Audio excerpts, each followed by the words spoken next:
Hey guys, welcome back to some more fantasy football content, and we're going to be talking about the wildcard draft for tomorrow.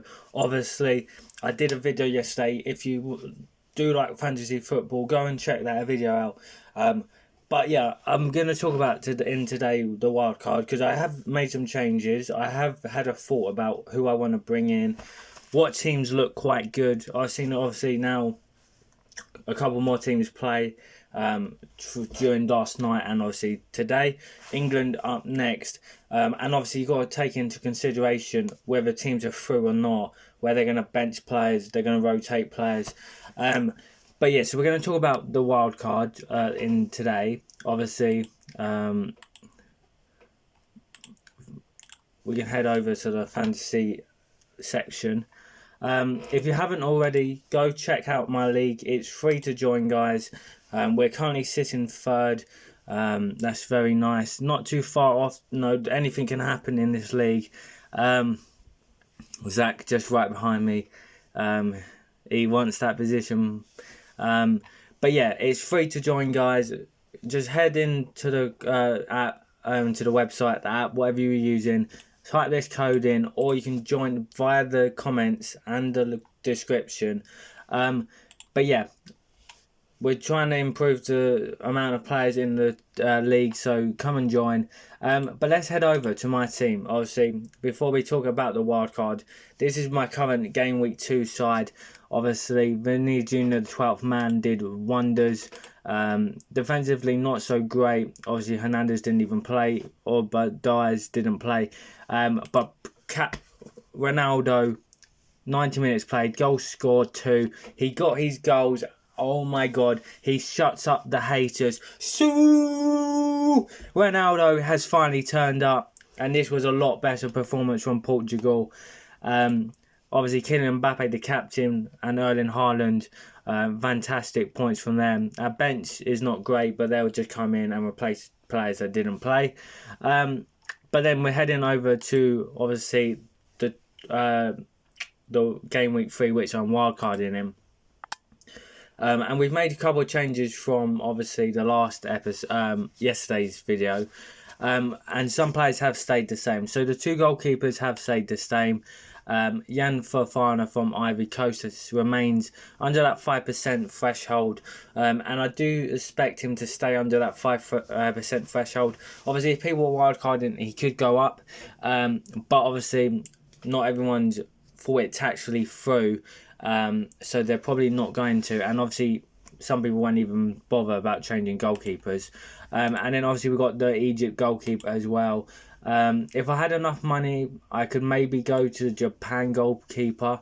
That's a lot on other picks that people are going for, but still he's under that 5% threshold, and does play and is the starting goalkeeper for Egypt with a very nice fixture against Iran.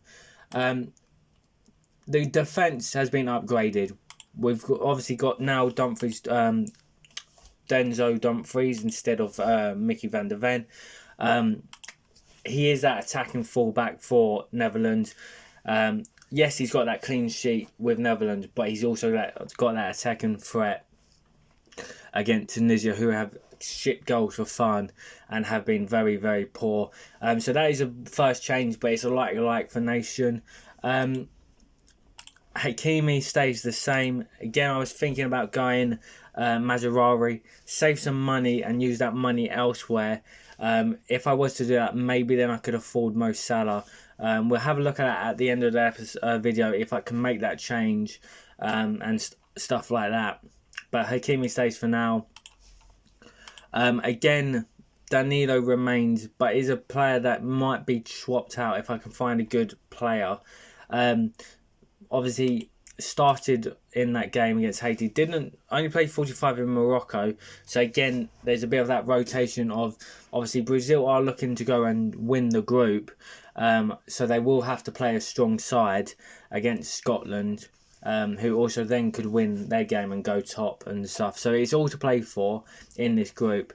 But again, obviously that defensive clean sheet maybe not be intact, so we might have to look elsewhere. Medina comes in. has started both for Argentina.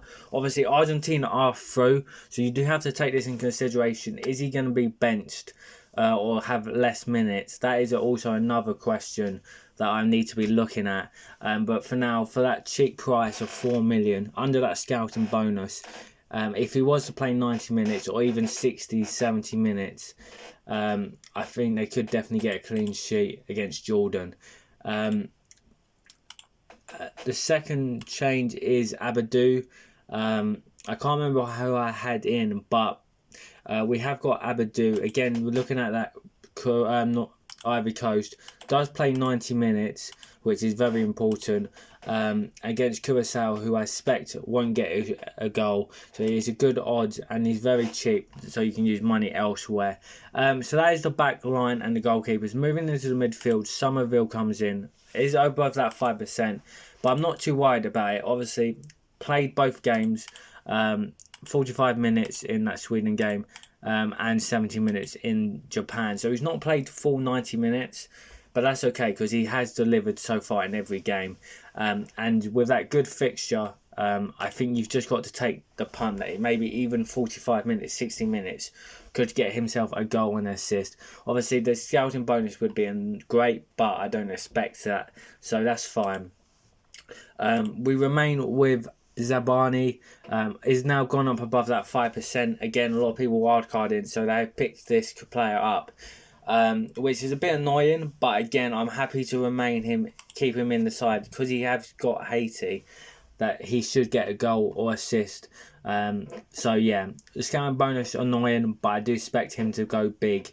And I think this week where you can kind of afford to not go scouting bonus obviously helps if you're trying to get rank and obviously beat other players. But if you just need the most points, just go basic, which means Vinny Jr. still remains. Again, Brazil need that fixture win. But I could go to Mo Salah on a better fixture. So that is someone I'm also looking at. Obviously, I need to really look into this. But I do think it's going to be Mo Salah or Vinny Jr. in the squad. We've gone from KDB to Mane.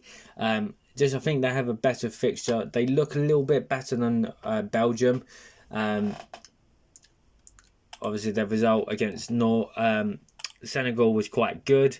Tough fixture against both the best teams, so I do expect them to do well. And then obviously remain with Lamau. This one is just a hit and hope kind of thing. He played less than 20 minutes in Cape Verde. But did play 45 minutes, so I expect him to play at least 60 or 70 in this Uruguay game. And I've seen enough from him to warrant the money. Obviously, again, if I could go Salah instead of Lamau and maybe get that 90-minute player in. But for now, Lamau starts. And then I love the front three. Mbappe, yes, he's got that hard fixture against Norway. And you could go somewhere else, but I think when he's chasing the golden boot, has got goals in both games, I don't see Mbappe getting rested. Gakpo is brought in again for that great Tunisia game, and has had a great start against Sweden. And then obviously we've got Messi as well. Again, someone who might be benched, but again is chasing that golden boot record, the golden with the most goals in the World Cup. So I don't expect him to be benched either. So these Mbappe and Messi are two players that I'm definitely willing to take the punt on for this week, because they are both chasing individual awards rather than team awards this week. So that is obviously where my team lays. Obviously we could make changes. So for example, we could get rid of Lamau and go to Egypt, and look at Mo Salah. Would come in again. Exactly the same, 10 million. Obviously, if we drop down from that to Morocco, you could get obviously Mazarari, who is 4.4. That would obviously give you then 2.1 million to improve elsewhere. I don't know where else you could go. Maybe if you kept keep Mal. Is that going to be enough? I don't think so. It's 9.7. It's not enough. But you could go someone like Elise in that squad. But yeah, so far for a team that I've just put together, obviously had a little bit of fault, and isn't 100% definite locked in. But I believe the 2 goalkeepers are going to be locked in. I believe Dumfries, Agabadu are going to be locked in. Somerville and Sabani is going to be locked in.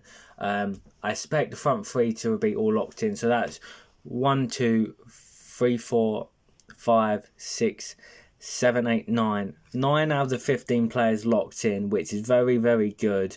Obviously, there are just key changes that you could make. For example, Hakimi to Mazarari, Lamau to Salah, or even Vinny to Salah. And obviously, you could look at someone like Kevin De Bruyne and then upgrade that a little bit. But I'm not 100% convinced on Belgium. Again, I could probably maybe go to Hakimi and then obviously go to someone like... if I could get rid of Danilo and go Belgium and go De Krupe.